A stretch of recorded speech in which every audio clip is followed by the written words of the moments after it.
नमस्कार व्यूअर्स, मैं हूं अमीश देवगन। 2024 का काउंटडाउन शुरू हो चुका है। भारतीय राजनीति के लिहाज से यह साल बेहद अनोखा रहा। मोदी को हराने के लिए पूरा विपक्ष एकजुट हो गया, इकट्ठा हो गया, लेकिन नरेंद्र मोदी को टस से मस नहीं कर पाया। हालांकि बीजेपी को कुछ सीटों का नुकसान जरूर उठाना पड़ा। इस उपलब्धि से गदगद विपक्ष और खासतौर पर कांग्रेस पार्टी अभी ठीक से जश्न भी नहीं मना पाई थी कि कुछ महीनों में उन्हें हरियाणा और महाराष्ट्र में दो बड़े भूकंप के झटके लगा दिए गए और इसके बाद अब इंडिया गठबंधन में बड़ा घमासान मच गया है। कांग्रेस सारे सहयोगी दलों के निशाने पर आ गई है। व्यूअर्स, दिल्ली में भी आम आदमी पार्टी और कांग्रेस नाम ले लेकर एक दूसरे को कोसने में लगे हैं। सवाल यह है कि 2025 में देश की सियासत किस दशा और दिशा में आगे बढ़ेगी और सवाल यह भी है क्या इंडिया गठबंधन अपने आखिरी दिन गिन रहा है, अपनी आखिरी पॉलिटिकल सांसें गिन रहा है। 2025 में कांग्रेस का भविष्य क्या होगा और देश में सियासी हवा का रुख किस ओर जाएगा, यानी कौन इस बार बाजी मारेगा। आज इस खास पेशकश में इन तमाम मुद्दों पर होगी देश की सबसे बड़ी पॉलिटिकल बहस, सबसे सार्थक चर्चा, सियासत 2025। स्वागत है आपका, यह देश है हमारा के आज के एडिशन में। साल 2024 किसी सियासी रोलर कोस्टर से कम नहीं रहा। नरेंद्र मोदी लगातार तीसरी बार देश के प्रधानमंत्री बने। हालांकि बीजेपी को उम्मीद के मुताबिक सीटें नहीं मिली, लेकिन 6 महीने बाद ही बीजेपी ने जोरदार वापसी करते हुए हरियाणा और महाराष्ट्र में इंडिया गठबंधन को बुरी तरह से हराया। कांग्रेस खुद भी डूबती है और दूसरों को भी डुबोती है। वो तो अच्छा है कि यूपी जैसे राज्यों में कांग्रेस के सहयोगियों ने उससे जान छुड़ा ली। इस जीत से बीजेपी का जोश हाई है तो कांग्रेस अपनों से घिरती जा रही है। कांग्रेस वो पार्टी है जिसने आजादी के बाद जातिगणना नहीं कराई, इसलिए इस बार उनकी कहीं बात बनने वाली नहीं। লড়তে যদি পারে বিজেপি কে কেউ বাংলা পারে, कांग्रेस তুমি তো একা পারবে না। তুমি 40টা सीट पावे कि ना আমরা জানি না। कहीं ना कहीं कांग्रेस पार्टी को भी अपनी रणनीति देखनी पड़ेगी कि जैसे डायरेक्ट फाइट होती है बीजेपी के साथ, कांग्रेस कहीं ना कहीं कमजोर पड़ जाती है। अब बारी दिल्ली की है और चुनाव से ठीक पहले कांग्रेस और आम आदमी पार्टी के बीच खुलकर तलवारें खिंच गई हैं। हमें आधिकारिक सूत्रों से पता चला है कि कांग्रेस के जो प्रत्याशी हैं उनका चुनाव का खर्चा भारतीय जनता पार्टी से आ रहा है। वो एंटी नेशनल है और उसकी कोई विचारधारा नहीं है सिवाय अपने पर्सनल एम्बिशन के। अजय माकन ने कल फर्जीवाल और देशद्रोही कहा है अरविंद केजरीवाल को। विवाद सारा उसी विषय पर है। देखिए साहब, फर्जीवाल तो हम नहीं, फर्जीवाल तो सभी कह रहे हो, फर्जीवाल हैं ये। सवाल है कि आने वाले साल में देश की सियासत किस दिशा में आगे बढ़ेगी। क्या विपक्ष का गठबंधन खंड खंड होने जा रहा है? क्या क्षेत्रीय दल कांग्रेस को अलग थलग कर देंगे? और क्या दिल्ली में अब की बार फिर केजरीवाल या बीजेपी मिटाएगी 26 साल का सूखा? चलिए तो इस चर्चा में आपका अभिनंदन है। जोरदार तालियां हमारी जनता जनार्दन के लिए जो बड़ी तादाद में आज यहां पर है। और सबसे पहले नए साल का सियासी एजेंडा यानी सियासी कैलेंडर क्या है नए वर्ष का आपको बता देता हूं। क्या कांग्रेस की सियासत क्षेत्रीय दलों के सामने और घटेगी, यानी क्षेत्रीय दल क्या कांग्रेस पे हावी हैं, चाहे वो सपा हो, चाहे वो आम आदमी पार्टी हो, चाहे वो टीएमसी हो, चाहे वो सेना यानी उद्धव सेना और एनसीपी हो शरद पवार की। इंडिया गठबंधन अब मात्र औपचारिकता भर के लिए बचा है क्योंकि सपा पहले ही कह चुकी है कि कांग्रेस समाप्त है। आम आदमी पार्टी आज क्या कुछ कह रही है, शिवसेना ने क्या कुछ कहा है और शिवसेना ने सपा के लिए क्या कुछ कहा है। दिल्ली में आम आदमी पार्टी की वापसी या 26 साल का बीजेपी सूखा मिटा पाएगी? क्या केजरीवाल को हराने का दम है भारतीय जनता पार्टी में, या फिर केजरीवाल दिल्ली के सबसे बड़े दबंग है? यह बड़ा प्रश्न है। 2024 में स्कोर 3-2 रहा, यानी लोकसभा, महाराष्ट्र और हरियाणा बीजेपी जीती और विपक्ष 2 जीता, यानी झारखंड और जम्मू कश्मीर। 2025 में ईवीएम पर क्या थम जाएगा घमासान? इन्हीं बड़े प्रश्नों के साथ, इस बड़े सियासी कैलेंडर के साथ आज की चर्चा में आपका अभिनंदन है। एक एक करके मेहमानों का स्वागत करिए। शहजाद पूनावाला, भारतीय जनता पार्टी के तेज तरार प्रवक्ता, 2024 में छाए रहे हर जगह। डॉक्टर अनुराग भदौरिया, समाजवादी पार्टी के तेज तरार स्टार प्रवक्ता, 2024 में छाए रहे हर तरफ। विवेक श्रीवास्तव, इंडिया अलायंस की इन्होंने रणभेरी बजाई और कहा कि इस बार बीजेपी को रोक के दिखाएंगे, एक बार फिर मैदान में है। माधव आनंद है, जिन्होंने कहा कि एनडीए एक बार फिर 2024 में वापस आएगा और आया। तमाम लोगों का स्वागत है इस चर्चा में। प्रोफेसर अनवर पाशा भी राष्ट्रीय जनता दल के जुड़ेंगे। थोड़ा लेट कर दिया हुजूर ने आते आते, लेकिन आप सबका एक बार फिर अभिनंदन है। तो इस चर्चा की शुरुआत कर लेते हैं आपसे। शहजाद पूनावाला, खेल बड़ा है, खिलाड़ी भी बड़े हैं, लेकिन इस खेल के खिलाड़ियों को शायद यह पता है कि साल 2024 के साल में बीजेपी को भी मशक्कत खूब करनी पड़ी है। क्या कहना चाहते हैं? सबसे पहले तो क्योंकि एक दुखद समाचार हम लोगों के बीच में आया है कि पूर्व प्रधानमंत्री डॉक्टर मनमोहन सिंह का निधन हो गया है, तो प्रधानमंत्री नरेंद्र मोदी जी ने पूरे देश की ओर से उनको श्रद्धांजलि अर्पित की और मुझे लगता है यहाँ पर सभी मौजूद लोगों की तरफ से भी मैं उनको श्रद्धांजलि अर्पित करता हूँ। देश का एक बहुत ही बेहतरीन आर्थिक विशेषज्ञ और एक कर्मठ जनसेवक हमसे छिन गया है। देखिए, दूसरी बात मैं कहना चाहूँगा, अभी आपने जो ओपनिंग की अमीश जी, आपने कहा कि इनकी उपलब्धि रही कि इन्होंने हमें 240 पर रोक लिया, पर तीसरी बार भी एनडीए सरकार बनी और तीसरी बार एनडीए सरकार बनने के बाद 2024 में हम सबसे बड़ी तेज़ी से बढ़ने वाली अर्थव्यवस्था बने। हम दूसरे नंबर पे आए मोबाइल मैन्युफैक्चरिंग में, हम तीसरे नंबर पे आए स्टार्टअप इकोसिस्टम में, चौथे नंबर पे आए स्टॉक मार्केट में, पाँचवें नंबर पे आए जीडीपी से और छठे नंबर पे आए स्पेस प्रोग्राम में। पर इनकी उपलब्धि क्या है कि मोदी को रोको, मोदी को रोको। चलो, मोदी को रोकने के लिए इन लोगों ने निकाह तो कर लिया, पर मैं इनसे सिर्फ पूछना चाहता हूं, अब देखिए कांग्रेस की स्थिति क्या हो चुकी है। आप रेलवे स्टेशन जाते हो तो कभी कभार एक पैकेज पड़ा रहता है, कोई क्लेम नहीं करता, तो अनाउंसर बोलता है ये पैकेज किसका है, ना कोई पैकेज उसको लेने को तैयार है, ना पैकेज किसी का है बोलने को तैयार हो। कांग्रेस उसी पैकेज की तरह बन चुकी है। अब देखिए, लेफ्ट वालों ने अभी बयान दिया है वायनाड में कि कांग्रेस पार्टी मुस्लिम लीग जैसे बिहेव करती है। समाजवादी पार्टी ने उत्तर प्रदेश में 9 बाईपोल में 1 सीट नहीं दिया। आरजेडी और टीएमसी ने बोला नेतृत्व बदलो राहुल, तुमसे ना हो पाएगा। वो मीम देखा है ना आपने, तिग्मांशु धूलिया वाला, तुमसे ना हो पाएगा राहुल। अभी आम आदमी पार्टी ने कह दिया है कि आप बोझा हो, हम आपके साथ गठबंधन नहीं करेंगे। उद्धव सेना की प्रियंका चतुर्वेदी बोल रही थी आपकी वजह से हम हारे। तो कांग्रेस पार्टी के खिलाफ जनता ने 90 नो कॉन्फिडेंस मोशन पारित करने के बाद अब उनके एलाइज भी नो कॉन्फिडेंस मोशन पारित कर रहे हैं। और मैं केवल एक सवाल इन दोनों से पूछना चाहता हूं, आज ये दोनों लोग बहुत बड़ी हैसियत में हैं यहाँ पे। इंडिया अलायंस के सेकंड बिगेस्ट पार्टी है ये, और इंडिया अलायंस के इंटेलेक्चुअल गॉडफादर ये है। इनके पास सीट हो ना हो, इनके पास सिद्धांत सारे हैं। तो मैं इनसे पूछना चाहता हूं, अब आम आदमी पार्टी ने बोला कि कांग्रेस बीजेपी की बी टीम है, इनको बाहर करो, आपका स्टैंड क्या है? ठीक है, मैं उनका स्टैंड ले लूंगा, लेकिन प्रोफेसर अनवर साइकिल का तो स्टैंड होता ही है। जी, साइकिल का तो स्टैंड होता ही है। प्रोफेसर अनवर पाशा भी हमारे साथ हैं।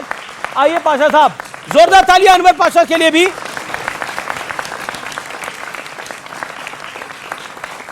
जी, अभी आपने सुना शहजाद पूनावाला ने क्या बोला। क्या आपको लगता है अनुराग भदौरिया, खेल बिगड़ रहा है या कोई खेल बिगाड़ रहा है? देखिए, क्योंकि आप भी खिलाड़ी पक्के हैं। देखिए, सवाल यह है कि अभी उत्तर प्रदेश में आपने देखा लोकसभा का चुनाव हुआ, जिसमें भारतीय जनता पार्टी समाजवादी के मुकाबले, इंडिया गठबंधन के मुकाबले बुरी तरह हार गई। हम 43 सीट लेके आए, वो 33 सीटों पे सिमट गए। और ये सच है कि रीजनल पार्टी इस देश के अंदर में मजबूत हैं। जहां जहां जिस प्रदेश में रीजनल पार्टी है वो मजबूत है, और रीजनल पार्टी ही इस देश की ओरिजिनल पार्टी है। राष्ट्रीय पार्टी तो नहीं रोक पा रही भारतीय जनता पार्टी को, लेकिन रीजनल पार्टियों ने भारतीय जनता पार्टी को हराया है अपने अपने प्रदेशों में, चाहे पश्चिम बंगाल हो या उत्तर प्रदेश हो।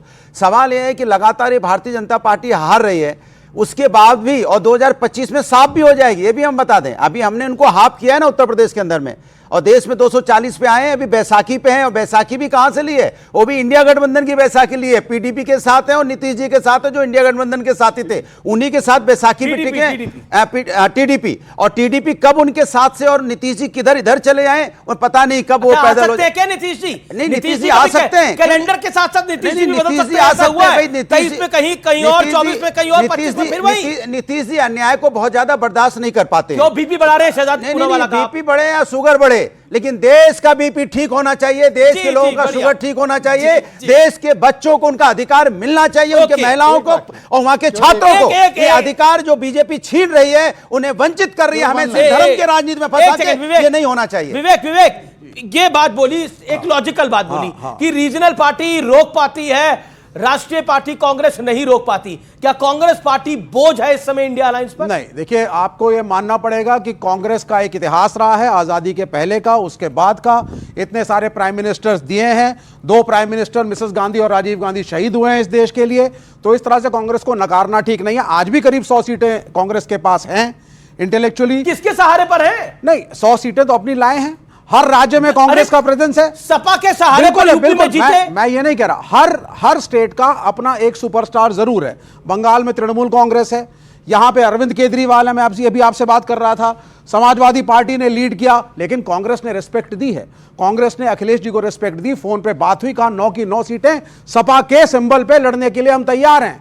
उसी प्रकार से रिस्पेक्ट दी। हाँ, मतलब उनको कौन सी पार्टी बुलाया?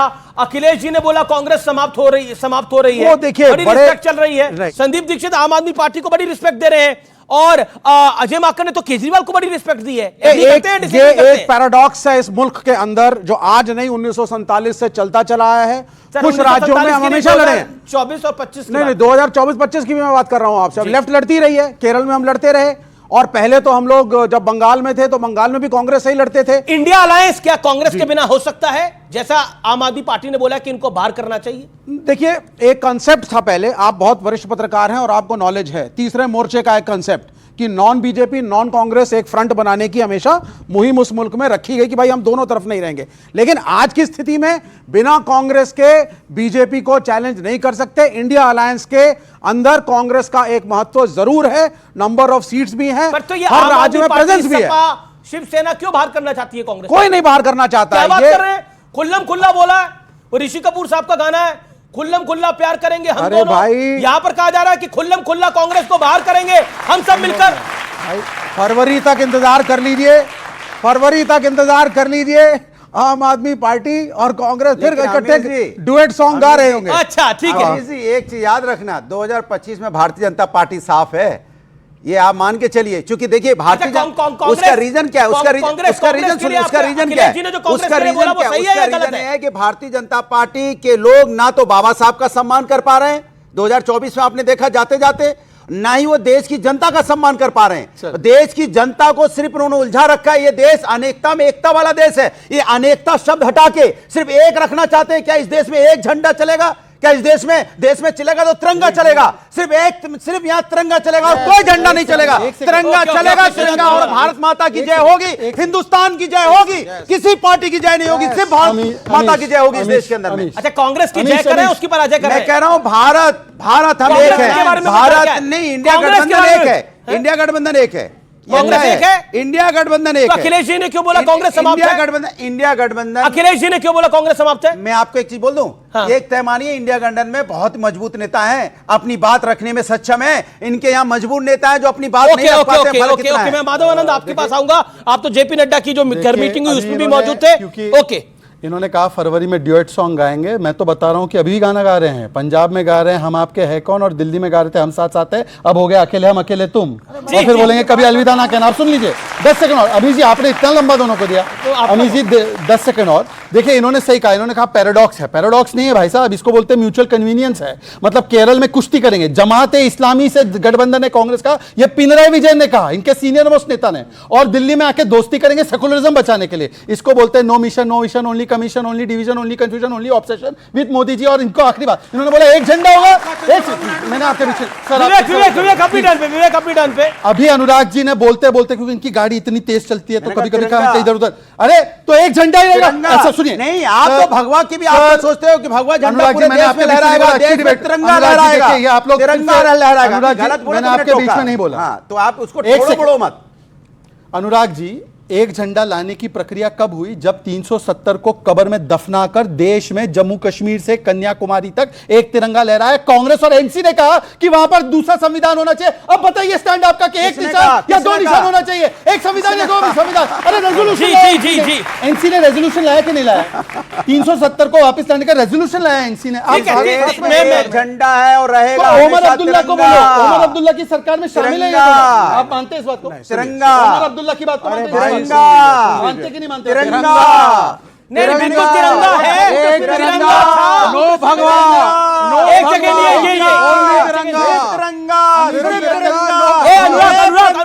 अनुराग शांत, दोनों शांत। विवेक जी आपको शांत होना पड़ेगा, शांत होना पड़ेगा। देखिए, तिरंगा था, तिरंगा है और तिरंगा ही रहेगा, इसमें कोई दो राय नहीं है। लेकिन जो बार बार कहा जाता है भगवा तिरंगा, उस तिरंगे में भगवा भी आता है, उस तिरंगे में भगवा भी आता है। उसी संविधान में राजा राम आते हैं और उसी संविधान में गौतम बुद्ध भी आते हैं। तो मेरा पॉइंट ये है कि जी ना 10 सेकंड, सिर्फ 10 सेकंड, सॉरी माफी चाहता हूं। जम्मू कश्मीर के ओमर अब्दुल्ला जिसकी सरकार को सपोर्ट कर रहे हैं, वो कह रहे हैं कि जम्मू कश्मीर का अलग झंडा हो। अब स्टैंड लीजिए कि ओनली तिरंगा या जम्मू कश्मीर का झंडा, बोलिए। क्या स्टैंड था? विवेक, संविधान, एक विधान। ओके, विवेक 20 सेकंड। 2025 की जो राजनीति आने जा रही है, 2024 में आपने बहुत सही कहा कि इनको बड़ी मशक्कत करनी पड़ी। 400 पार का नारा लगा रहे थे, 240 पे माइनॉरिटी में आए। और आपको भी यार एक बात बताइए विवेक जी, देखिए अब तो 24 का चुनाव खत्म मैं 25 बता देता हूं। 24 में सारे चुनाव खत्म हो गए, 2024 का साल भी खत्म हो गया। एक बात बताइए, मतलब आप पूरे इंडिया अलायंस की सीटें अगर मिला लें तब भी भारतीय जनता पार्टी के बराबर नहीं है, और आप भंगड़ा ऐसे डाल रहे हैं कि जैसे पता नहीं आप 500 में से 400 सीटें आप लेकर आ रहे हैं। मतलब कुछ तो सोचिए। आप सुनिए, मैं पहली बार देख रहा हूं, मुझे 23 साल हो गए पत्रकारिता करते करते, एक पॉलिटिकल गठबंधन चुनाव हार गया, एक पॉलिटिकल पार्टी चुनाव हार गई, लेकिन वो गाने ऐसे गा रहे हैं कि जैसे वो चुनाव जीत गए हैं, वो भंगड़ा ऐसे डाल रहे हैं जैसे चुनाव वो जीत चुके हैं 2024 का। और यही हुआ हरियाणा के अंदर। आप जलेबी बना रहे थे, जलेबी इन्होंने खाई। महाराष्ट्र के अंदर आप लड्डू और मोदक बना रहे थे, लेकिन इन्होंने खाए, एनडीए ने खाए। यानी आपको समझना होगा, ये मोदी और अमित शाह और एनडीए गठबंधन आसानी से हारने वाला गठबंधन नहीं है। लाइटर नोट में सुनिए, अब दूसरे की जलेबी और लड्डू खाने का बड़ा शौक है। हम दूसरों की नहीं खाते, सुन लीजिए, हम बना के खाते हैं। ओके 2025 के अंदर इंडिया अलायंस कई आंदोलन करेगा। सबसे पहले सेंटर पॉइंट पे रखेंगे हम लोग अंबेडकर जी को, जिनका अपमान किया, क्योंकि हमारा यह मानना है कि संघ की पॉलिसीज ब्राह्मणिकल सुप्रीमेसी की हैं। अंबेडकर को नहीं एक्नॉलेज करते अंदर से, यह एक बड़ा आंदोलन होगा, इसके लिए हम तैयार हैं। दूसरा आंदोलन, दूसरा तो सबसे बड़ा आंदोलन जो मल्लिकार्जुन खड़गे जी ने कहा, जिसके लिए तैयारी चल रही है, वो ईवीएम्स को लेकर के सड़कों पे आंदोलन हम करेंगे। हम इस बात को नहीं मानते हैं कि ईवीएम हैक नहीं हो सकता। हमने कहा या तो पैसा खर्चो और वीवीपैट लाओ हर वोट के लिए जो ईवीएम पे पड़ रहा है, वरना बैलेट पे जाओ। नहीं करोगे, इंडिया अलायंस उतरेगा। देखिए, जो 24 में रोना गाना था वो 25 में भी जारी रहेगा। कुल मिलाकर ये है लबो लबा पूरी कहानी का। और मैं आपसे ये प्रश्न पूछ रहा हूं, देखिए सब चीजों का एस्टिमेशन लगाना आसान है, चुनाव कौन जीत रहा है कौन हार रहा है, लेकिन नीतीश बाबू को समझना थोड़ा मुश्किल है। 23 में वो कहीं और थे, 24 में कहीं और आए, 25 में कहानी कहीं और ना चली जाए। तो क्या कुछ गारंटी है इसकी, या हमारे सामान की कोई गारंटी नहीं है? अमित देवगन जी, जो आज का मुद्दा है, बहुत ही महत्वपूर्ण टॉपिक आपने रखा है। क्या हमने खोया क्या पाया? तो जो खोया और पाने के हम लोगों ने क्या क्या, हमारी इकोनॉमी कहाँ पहुंची, शहजाद भाई ने पूरा किया उस बात को, मैं उसको बढ़ाने चाहता हूँ। और मैं उस पर भी आता हूँ, नीतीश जी पे भी आता हूँ। जहाँ तक कांग्रेस की आपने बात की, नीतीश जी में आने में वक्त लगा रहे हैं। नहीं, जहाँ तक आपने कांग्रेस की बात की, कांग्रेस तो डूबती नाव है। जब विपक्षी पार्टियां उनकी सवारी नहीं करना चाह रही है तो भारतवर्ष की जनता क्या सवारी करेगी? तो डूबती हुई नाव पे कोई सवारी नहीं करना चाह रहा। और कांग्रेस की दशा ऐसी क्यों हुई? आपने देखा होगा संसद के शीतकालीन सत्र में क्या हुआ। लगभग संसद की 1 मिनट की कार्यवाही में 2.5 लाख रुपए खर्चे होते हैं। लगभग इसका कैलकुलेट किया जाए तो 1 घंटे में लगभग 1 करोड़ रुपया खर्चा होता है। लेकिन संसद का शीतकालीन सत्र कैसा रहा? और बाबा साहब भीमराव अंबेडकर के नाम पे जिस तरह विपक्षी पार्टियों ने हंगामा करने का काम किया, हम लोगों ने सदन में देखा कि तख्तियां लहराया जाता था, कागज फाड़ के फेंक दिए जाते थे, बिल की प्रतियां सभापति के ऊपर फेंक दिया जाता था, तमाम चीजें देखे। लेकिन इस बार तो हद हो गई जब महिला सांसदों के साथ कांग्रेस के माननीयों ने धक्का मुक्की करने का काम किया। कई सांसदों को चोट लगी, किसी को घुटने में चोट लगी, किसी के सर फट गए और उसको नौटंकी करार दिया गया।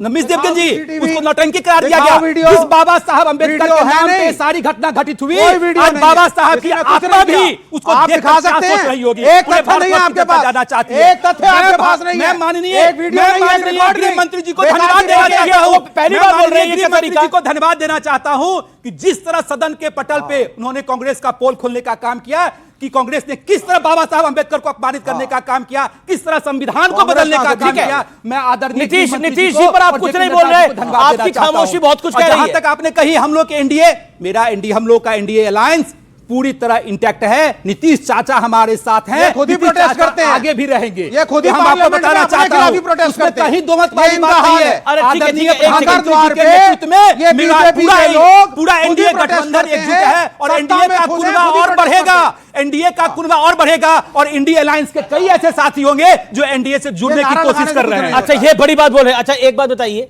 क्या आपको लगता है कि कांग्रेस की सवारी कठिन है साल 2025 के अंदर? क्योंकि जो हरियाणा में उनके साथ हुआ, जो उनके साथ खास तौर पर हमने महाराष्ट्र में होते हुए देखा, बिहार में आपको भी बड़ी मुश्किल होगी 25 के अंदर, क्योंकि चुनाव है। अमीश जी, मैं अपनी बात एक शेर से शुरू करूं। बिल्कुल बिल्कुल, बोलिए। क्योंकि जिस तरह की बातें आ रही हैं भारतीय जनता पार्टी की तरफ से, उनके अलायंस की तरफ से, उसी संदर्भ में मेरा एक शेर है। जी जी जी। मैं सच कहूंगा मगर फिर भी हार जाऊंगा, वो झूठ बोलेगा और लाजवाब कर देगा। ये स्थिति है आज इस देश की। 24 जो था 2024 वो ट्रेलर था और उस ट्रेलर में आपने देखा, जिसको आप कह रहे हैं ना कि भारतीय जनता पार्टी की जीत हो गई और इंडिया गठबंधन की हार हो गई, बिल्कुल उसके विपरीत है। ये सोचने का फर्क है। अच्छा, 24 हमारा था, इंडिया गठबंधन का साल था 24, और उस ट्रेलर में हमने ये दिखा दिया कि भारतीय जनता पार्टी जो 400 का नारा देकर उड़ रही थी आसमान में, हमने उनको ग्राउंड पर ला दिया, 24 हमने ट्रेलर उनको था जमीन पर। और तो आपने कहा 24 ट्रेलर था, 24 जीत हमारी थी, हमने संविधान को बचा लिया। तो आप चाहते हैं संविधान की जीत थी 24, ईश्वर से 2024 का इलेक्शन संविधान की जीत का इलेक्शन था और हम उस लड़ाई में जीते। संविधान को बचा लिया हमने, लोकतंत्र को बचा लिया हमने, ये हमारी जीत रही है और उसी तरह से 2025 में भी हम जीतेंगे। और इस देश के संविधान को बचाएंगे, लोकतंत्र को बचाएंगे, बाबा साहब अंबेडकर की प्रतिष्ठा को बचाएंगे और भारतीय जनता पार्टी की जो नीतियां हैं, जिस तरह की जनता के मुखालिफ जो नीतियां हैं, हम उन नीतियों के खिलाफ लड़ेंगे। किसानों का सवाल हो, बेरोजगारों का सवाल हो, नौजवानों का सवाल हो, छात्रों का सवाल हो, हम उन सवालों पर लड़ते रहेंगे और 24 का रास्ता हमारा बिल्कुल साफ है। लेकिन आप कह रहे हैं कि आपने बोला कि 24 का जैसा 24 आपके लिए बहुत अच्छा साल था, तो आप अपने खुदा से, ईश्वर से यही कामना करते हैं कि जैसा आपका 24 रहा वैसे ही 25 रहे, उससे आगे जाएंगे। कामना अगर करनी है खुदा से तो हमने जो जीत हासिल की थी उसमें थोड़ी कसर रह गई, जो पूरी करेंगे 25 में हम उसका। अब अपनी बारी को विराम दीजिए। अब शहजाद पूनावाला की बारी, आपने काफी लंबा बोला। अभी विवेक श्रीवास्तव जी बहुत दुहाई दे रहे थे एनडीए में क्या हो रहा है उसके विषय में। एनडीए की तो मीटिंग अभी हुई, माधव जी उस मीटिंग में शामिल भी थे नड्डा जी के घर पे, पर मैं विवेक जी से पूछना चाहता हूँ, Muslim was a communal party, communal Muslim alliance behind Rahul and Priyanka victory in Wayanad, says A. Vijay Raghavan, politburo member. Politburo इनकी सबसे सर्वोच्च संस्था है। ये तो पॉलिट ब्यूरो को सब चीज के ऊपर मानते, संविधान के ऊपर भी मानते हैं। तो अब इनसे पूछिए कि पॉलिट ब्यूरो के मेंबर ने जो बोला है सही बोला है, गलत बोला है? दूसरी बात, इन्होंने अभी कहा कि ये संविधान की लड़ाई है। पाशा जी एक बार बताइए, यूनिफॉर्म सिविल कोड के पक्ष में है, अंबेडकर जी तो यूनिफॉर्म सिविल कोड चाहते थे, यूसीसी की वो परिकल्पना करते थे और बोले जामिया में होना चाहिए। एक बार बोल लीजिए कि मुस्लिम आरक्षण होना चाहिए, बोलिए जहालत मत फैलाइए। जेएमयू में संवैधानिक प्रावधान है, संवैधानिक प्रावधान है। SC आरक्षण ना देना जामिया में, बिल्कुल आप मानते हैं इस बात को? बिल्कुल आप मानते हैं इस बात को? बताइए, कुछ भी बोलना है, बाकी सारी कहानियां कुछ भी बोली जा रही है। संविधान में फेल पार्टी, संविधान में प्रावधान है मुस्लिम पर्सनल लॉ का, ये गलत है क्या? एक सेकंड, संविधान में प्रावधान है, मुस्लिम आरक्षण का प्रावधान है, समय मुस्लिम आरक्षण का अगर ये प्रावधान गलत था, दिखा दीजिए, अगर ये गलत था, मुस्लिम आरक्षण का गलत था तो प्रावधान क्यों रखा गया? मुझे बताइए। प्रोफेसर पाशा, अभी आपने बोला प्रावधान है, आपकी बात से मैं एग्री करता हूं। एक बात बताइए, ये शरिया का कुछ ही हिस्सा चाहिए? गृह मंत्री अमित शाह ने जो बोला, सारे हिस्से मानिए ना शरिया के। फिर जिसको जो चोरी करे उसके हाथ काटने का भी प्रावधान रखिए, जो रेप करे उसके साथ क्या होना चाहिए, सारे शरिया के प्रावधान देश में लागू करिए ना। फिर मतलब शरिया के सिलेक्टिव प्रावधान आपको चाहिए क्या? गुमराह कर रहे हैं। मैं गुमराह नहीं कर रहा, मैं बिल्कुल सही बोल रहा हूं। शरीयत का कोई प्रावधान संविधान में नहीं है। हमारा संविधान डेमोक्रेटिक है, सेकुलर है, और उसी में ओके ऑडियो पाशा जी ने बोला हमारा संविधान डेमोक्रेटिक है, सेकुलर है, संविधान में मुस्लिम आरक्षण की कहीं पर प्रावधान है? कांग्रेस पार्टी ने बकायदा, आरजेडी ने बकायदा, समाजवादी पार्टी ने बकायदा मुस्लिम आरक्षण की पहल की, ओबीसी आरक्षण में से काटकर मुसलमानों को दिया। और वोट जिहाद की बात महाराष्ट्र के चुनाव में की, सुन लीजिए, बीच में डिस्टर्ब मत कीजिए, जहां पर नौमानी और सज्जाद नौमानी ने कहा कि वोट जिहाद होना चाहिए और सारे मुसलमान एक हो। मुझे बता दीजिए, अब अगर ये आरक्षण के साथ है, सुन लीजिए, अगर ये आरक्षण के साथ है, जेएमयू में SC ST आरक्षण होता था, उसको काट दिया गया कांग्रेस राजनीति की सरकार में।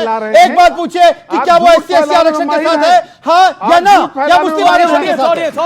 झूठ फैला रहे हैं। जो सवाल पूछे जाते हैं वो अपना हाथ खड़ा करें। मैं भदौरिया जी से पूछना चाहता हूं कि इंडिया अलायंस के हैं ये, तो आम आदमी पार्टी के विधायक जिस जंग से दिल्ली में भी गुंडागर्दी कर रहे हैं, और ये जिस जंग से अब आपके ग्रुप में भी गुंडागर्दी कर दी इन्होंने, और ये अलायंस में भी कहा कि अगर कांग्रेस के ये अजय माकन जी वगैरह इनको हटाएंगे नहीं तो या तो कांग्रेस को हटाइए या हम इंडी ग्रुप छोड़े। तो आपके ग्रुप में भी अब इंडी ये गुंडागर्दी शुरू कर दी आम आदमी पार्टी ने, तो आप किसके साथ जाएंगे? ओके, ये तो आम आदमी पार्टी के साथ है, ये सवाल पूछना गलत है। अखिलेश यादव जी जो बकायदा रैली करके आए हैं आम आदमी पार्टी के पक्ष में, मुझे लगता है इस प्रश्न का जवाब विवेक जी से को देना चाहिए। विवेक जी, एक प्रोफेसर पाशा अपनी टर्न पे बोलिए। प्रोफेसर जवाब नहीं दे पा रहे क्या? अनुराग शब्दों की मर्यादा जी जवाब नहीं दे पा रहे आप, शब्दों की मर्यादा मत तोड़िए। जवाब नहीं दे पा रही, बताइए। हमारे डिफरेंसेस हो सकते हैं, हम कर रहे हैं। आप अपनी बात को रखा। अच्छा ठीक है, आपको शब्दों पे आपत्ति है, आपकी बात को पॉइंट टेकन। ओके, देखिए, सबसे पहली बात है एंटी नेशनल शब्द यूज किया गया माननीय पूर्व मुख्यमंत्री अरविंद केजरीवाल जी के लिए। ये गलत है। अरविंद केजरीवाल एंटी नेशनल नहीं है, और सीधी सी बात है, जब वो थे उनको इंप्रिजन किया गया था तो पूरा India alliance including the Congress party protest कर रहा था। तो कोई ना कोई एक्शन तो भाई कांग्रेस समझाए उनको, उनसे बात करे, जो प्यूनिटिव एक्शन ले।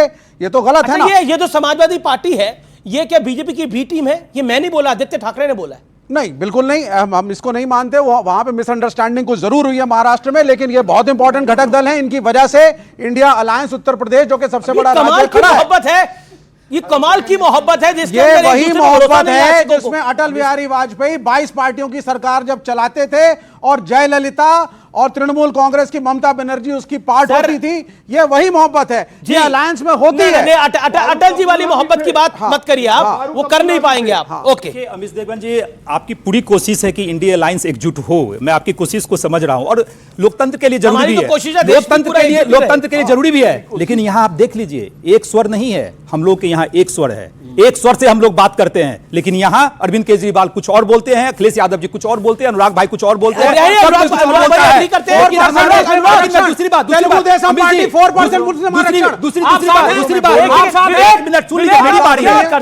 माधव आपका नाम नहीं है, माधव मेरा नाम है। आपसे मैं आग्रह कर रहा हूं कि आप अपनी बात कीजिए। जहां तक धर्म के आधार पर आरक्षण की बात है, जहां तक धर्म के आधार पर आरक्षण की बात है, आदरणीय गृह मंत्री जी ने सदन के पटल पे कहा कि धर्म के आधार पर आरक्षण नहीं होना चाहिए। बाबा साहब अंबेडकर ने भी इस चीज की पुष्टि की कि धर्म के आधार पर आरक्षण नहीं होना चाहिए। तो ये लोग तुष्टिकरण के राजनीति करते हैं, ये लोग, यही स्थिति है कि लोग। आज मेरा निवेदन है, ये देखिए, एक तरह से 2025 के आते हुए 2025 की चर्चा है। मैं रुक करता हूं अनुराग भदौरिया का। अनुराग भदौरिया, पॉइंट बहुत डायरेक्ट है। आपके नेता राहुल गांधी हैं, आप मानते हैं इस बात को, क्योंकि आपकी आवाज एक है इंडिया अलायंस के साथ। आपके नेता राहुल गांधी हैं। देखिए पहले मैं अपनी बात कह दूं, बहुत नहीं, देर बाद पहले मेरे आप सवाल का जवाब बात तो कह लो। महाराज इतना तो जरूरी बात बना, ये झूठ सच बोल के चले जाए, ताली पिटवा ले, आप लोग समझ में नहीं आ रहा है। ये वही पार्टी है जिसने पीडीपी के साथ गठबंधन करके सरकार बनाई थी कश्मीर में, 3 साल सरकार रही है। ये जो लंबी लंबी बातें मार रहे हैं, ये वही लोग हैं, ये वही लोग हैं टीडीपी के साथ आज सरकार सत्ता में, जो टीडीपी कहती 4% हम मुसलमानों को रिजर्वेशन देंगे, उसी के साथ हैं ये सत्ता के साथ हैं। आप ताली मत पीटो, ये सत्ता पाने के लिए कुछ भी करने को तैयार हैं। जिसको करप्ट बोलते हैं, जब इनको सत्ता बनानी होती है उसको पार्टी में ले आते हैं। चक्की पीसिंग को जिसको बोलते हैं उसको यहां मंत्री बना देते हैं। इनको जब सत्ता चाहिए होती है किसी चीज से समझौता कर लेते हैं। आज बांग्लादेश में हिंदुओं पर अत्याचार हो रहा है, ये नहीं बोल रहे हैं, ये नहीं बोल रहे हैं। ये क्यों नहीं बोल रहे बांग्लादेश में हिंदुओं पर अत्याचार हो रहा है? हम कहते हैं आप आगे बढ़ो, हम आपके साथ खड़े हैं, ये क्यों नहीं आगे बढ़ते? सवाल है कि हमारे देश में ये सिर्फ हमें हमारे इंडिया गठबंधन की बात करके ताली पिटवा के देश के अंदर में ये नहीं, देश को किस कगार पर खड़ा कर दिया। 80 करोड़ लोग लाइन में लगे हैं 5 किलो चावल 5 किलो आटा में, जिनको अपने पैरों पर खड़ा होना चाहिए था, जिनको सम्मान और स्वाभिमान से नौकरी करके अपनी रोजगार पाना चाहिए था, उसको उन्होंने लाइन में लगा दिया। आप किस पे ताली पीटते हैं? आप ताली अपनी किस्मत पे पीट रहे हैं, मुझे लगता है। आप सोच समझ के ताली पीटिए, क्योंकि ये आपके साथ भावनाओं से खेल रहे हैं। आप भावनाओं में मत पड़िए, भावनाओं में ये जो जनता जनार्दन को आप डांट रहे हैं, जनता आप हड़का रहे हैं, उनको आप बोल रहे हैं कि तुम मत। एक सेकंड, राहुल गांधी आपके नेता है इंडिया अलायंस के? राहुल गांधी आपके नेता है? मेरे प्रश्न जो पूछा उसका जवाब दें। नेता श्री अखिलेश यादव जी बहुत बढ़िया, यही है एकजुटता। Okay, for apple, B for ball, C for cat. आइए बढ़ते हैं आगे, सवाल पूछिए, आपका क्या है सर? ये कांग्रेस सबसे बड़ी पार्टी है और उस पार्टी ने कहा कि आप पार्टी जो है ये देशद्रोही पार्टी है। क्या आप पार्टी को इतने बड़े अलायंस में रखना जरूरी है? क्या जरूरी है? ये एक पॉइंट आया है, ठीक है। एक सेकंड, इसका जवाब आप विवेक जी 20 सेकंड में दीजिए। क्या आम आदमी पार्टी को रखना जरूरी है? बिल्कुल जरूरी है। वो घटक दल है आम आदमी इंडिया अलायंस का, आगे भी रहेगा। और अरविंद केजरीवाल को एंटी नेशनल कहा गया, ये सही नहीं है, जरूरी है। और ये कांग्रेस की ऑफिशियल लाइन भी नहीं है। एक सवाल क्या है? 2025 में प्रियंका गांधी के सांसद बनने से कांग्रेस को कुछ फायदा होगा? कांग्रेस को कुछ फायदा होगा? प्रियंका गांधी वाड्रा पर ये मैं शहजाद पूनावाला से जवाब ले लेता हूं, उनसे बेहतर कौन होगा जवाब देने के लिए। 2025 में अब पहले भैया थे, अब दीदी भी है, यानी डबल अटैक होगा भारतीय जनता पार्टी पर। नहीं देखिए, ऐसा है, वैसे भी बंटी और बबली की जोड़ी साथ में ही चलती है। देखिए एक सेकंड, मैंने क्या बोला? एक सेकंड, मैंने किसी का नाम लिया, मैंने किसी का नाम लिया, मैंने किसी का नाम लिया, मैंने किसी का नाम लिया, मैंने किसी का नाम लिया क्या? ठीक है विवेक, समझाने तो दो, मुझे तो समझाने दो। अच्छा चलिए, ठीक है, ठीक है,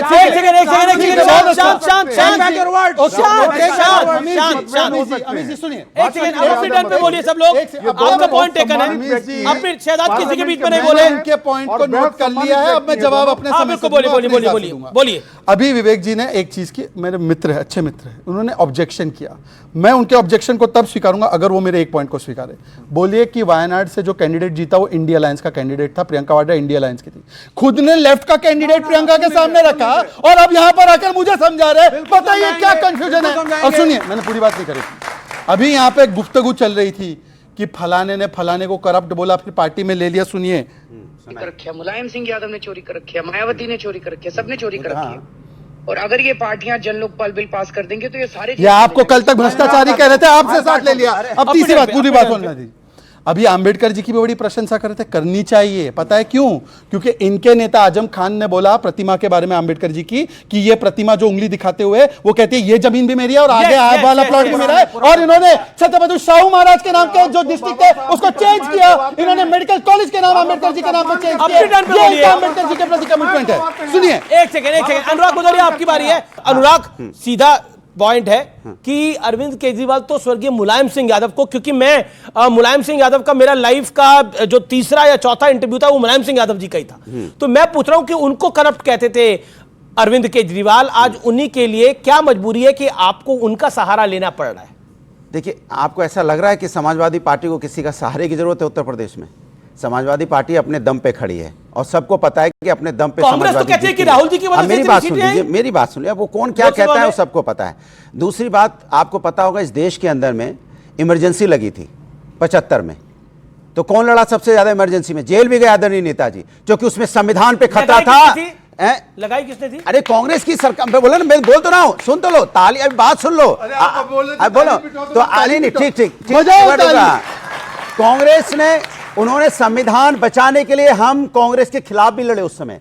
आज मुसीबत देश पे है तो भारतीय जनता पार्टी की वजह से है। पार्लियामेंट नहीं चलती है और ये पार्लियामेंट में धरना दे रहे हैं, सरकार इनकी है, ये धरना दे रहे हैं पार्लियामेंट में बैठ के। बताइए, जिसकी जिम्मेदारी पार्लियामेंट चलाने की है, जिसकी जिम्मेदारी देश के अंदर में कानून व्यवस्था और यहाँ पे हेल्थ व्यवस्था, एक पुराना गाना था ठीक करने की है, वो धरने पे बैठे हैं। एक पुराना गाना था, आपने किससे सुना हुआ है? दुश्मन न करे दोस्त ने वो काम किया है। ये मतलब आपने बीजेपी को फंसाने के लिए कांग्रेस को आपने बोला इन्होंने जबरदस्ती लगाई और 75 में इनके खिलाफ लड़ाई लड़ रहे थे। ये बहुत बढ़िया है। सवाल आ जाए कोई और। अगर कांग्रेस दिल्ली का चुनाव मजबूती से लड़ती है तो इसका नुकसान केजरीवाल को होगा या बीजेपी को होगा? ये बड़ा बढ़िया सवाल है। आपका सवाल क्या है भाई? नए साल में खड़े होके, नए साल में बीजेपी को नया अध्यक्ष भी मिलने वाला है, तो इस पे आरएसएस और बीजेपी का क्या रिश्ते, उनके रिश्तों पे क्या असर पड़ेगा? अरे ये क्या सवाल पूछ लिया, फंस जाएंगे पूना वाला।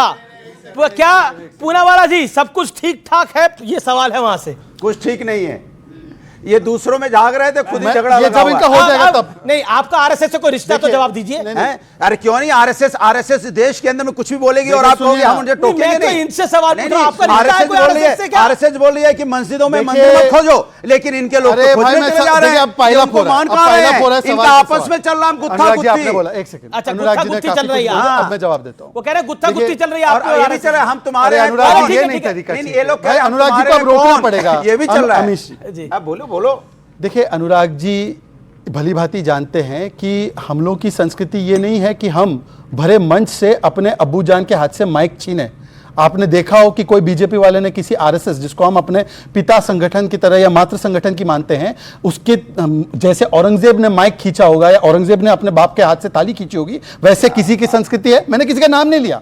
अब किसी को बुरा लगे, कोई टीपू संस्कृति में पला बड़ा हो, कोई औरंगजेब संस्कृति में पला बड़ा हो, तो वो करेगा। सुनिए, अरे मैंने अरे भाई अभी आपने जिंदगी में नहीं है, अब सुन, आप इसके अलावा कुछ है इस देश की इंतजार करेंगे आप देश के बारे में? औरंगजेब बाबर जब से ये क्या डिबेट कर रहे हैं? हिंदू मुस्लिम के अलावा कोई एक सेकंड, हिंदू मुस्लिम की बात नहीं है, आप उनको बात रखने दीजिए। वहां से दो सवाल आए नहीं पे थे। अमीश जी, इन्होंने कहा कि देखिए मस्जिद में जाकर लिंग मंदिर नहीं खोजना है, आरएसएस ने कहा है। ये आरएसएस, हाँ, तो आरएसएस की बात मानने लगे, अच्छी बात है। पर मैं बोलता हूं कि जिस प्रकार से ये नहीं करना है, एक बार बोल दे कि मंदिर की जमीन में वक्फ भी नहीं खोजना है। 1500 साल पुरानी जमीन वक्फ क्लेम कर ले जिसमें मंदिर है, जब इस्लाम जो है वो तैयार भी नहीं हुआ था। इस्लाम धर्म जो है वो 1400 साल से लागू हुआ, तो तब तो ठीक है।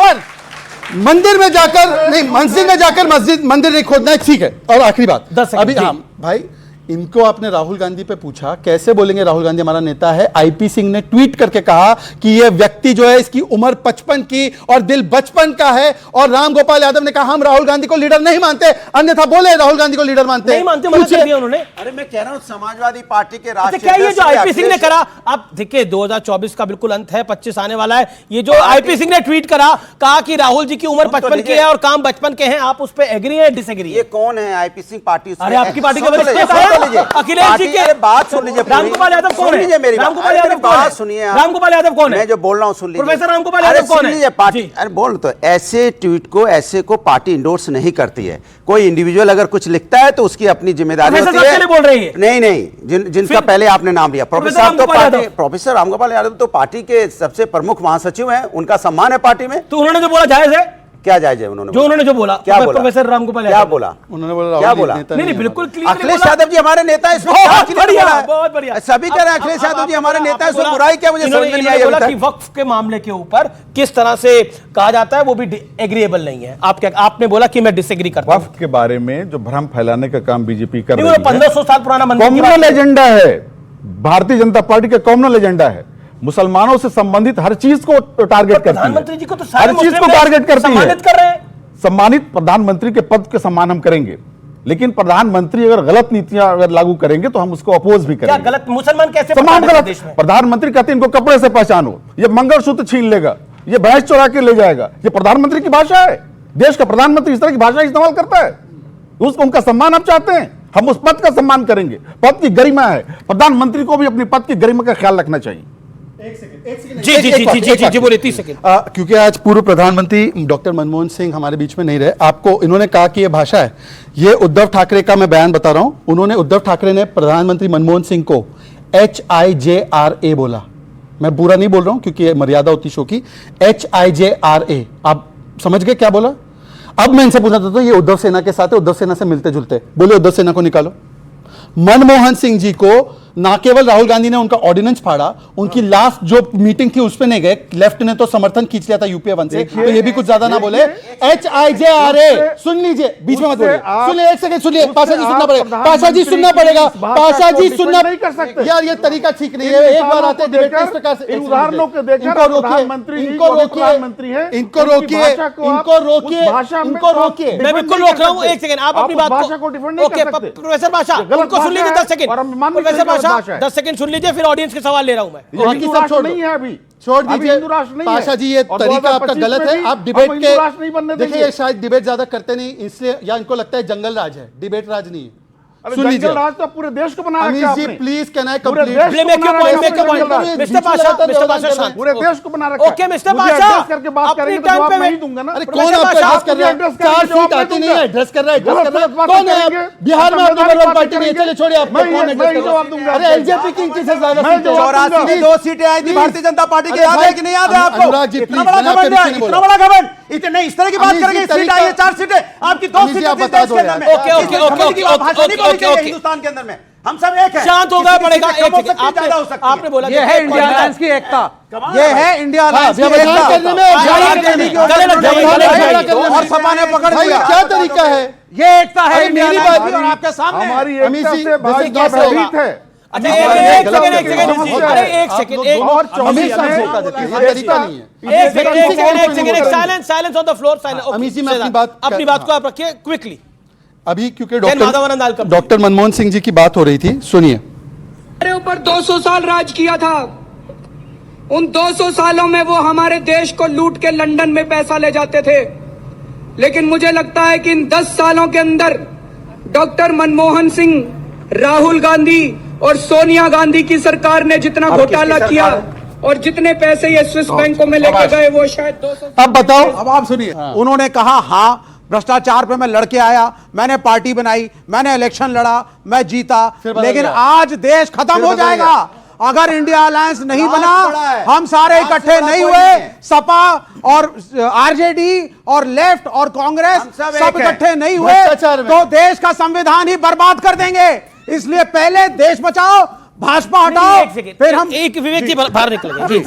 आज जरा आपसे विस्तार से बात कर लें, इधर आ गए। ये मतलब मैं समझ नहीं पा रहा, ये देश का संविधान जो है ये कैसे बर्बाद हो रहा है, देश कैसे बर्बाद हो रहा है? देखिए देश ऐसे बर्बाद हो रहा है, जगह जगह आप मस्जिदें खोदना चाहते हैं, अच्छा। मजार खोदना चाहते हैं, और तो और कल कोर्ट में पहुंच गए रिट लेके, बोला साहब सलमान रुश्दी की बुक फिर से री रिलीज करो, अच्छा। हम फिर से पंगा लेंगे। अच्छा। यानी कि आप बेसिकली ये चाहते हैं कि देश के अंदर तनाव फैले, नौकरी कोई बात नहीं करेगा, सस्ती स्कूल की पढ़ाई कोई बात नहीं करेगा, कॉलेज की फीस कोई बात नहीं करेगा, हॉस्टल का प्लेसमेंट हो रही है कॉलेज में नहीं, कोई बात नहीं करेगा। क्या बात करेगा? हमारा गौरवशाली इतिहास था और हम नहीं था क्या? खोद के निकाले। नहीं आप नहीं मानते? 1940 आप अपने एक सेकंड आपने बोला आप अपने देश के गौरवशाली इतिहास को मानते हैं कि नहीं मानते? मैं हमारा देश मार्क्स और लेनिन से तो नहीं जाना जाता, राम और कृष्ण से जाना जाता है, मानते नहीं मानते? हमारा देश 1947 के बाद नहीं, हमारा देश मैं इस बात से घनघोर तरीके से आपका देश बुद्ध से जाना भारत का जन्म 1947 में नहीं हुआ। भारत का जन्म आदिकाल से है, भारत का जन्म राम से है, भारत का जन्म कृष्ण से है, भारत का जन्म गुरु नानक देव से है, भारत का जन्म गौतम बुद्ध से है। भारत की क्यों नहीं अब क्यों नहीं? क्योंकि अब सुन लीजिए, लीगल और कॉन्स्टिट्यूशनल उत्तर है। आपका देश, ये भारत आपका देश, सुन लीजिए, ये भारत के संविधान में नहीं लगा। माता पिता के आपके पैर छू रहे होते हैं, लेकिन छूते हैं लोग। नहीं, आप भारत के संस्कार है, भारत की संस्कृति है। आप गलत कह रहे हैं। हाँ, मैं तो गलत है सर, गलत है।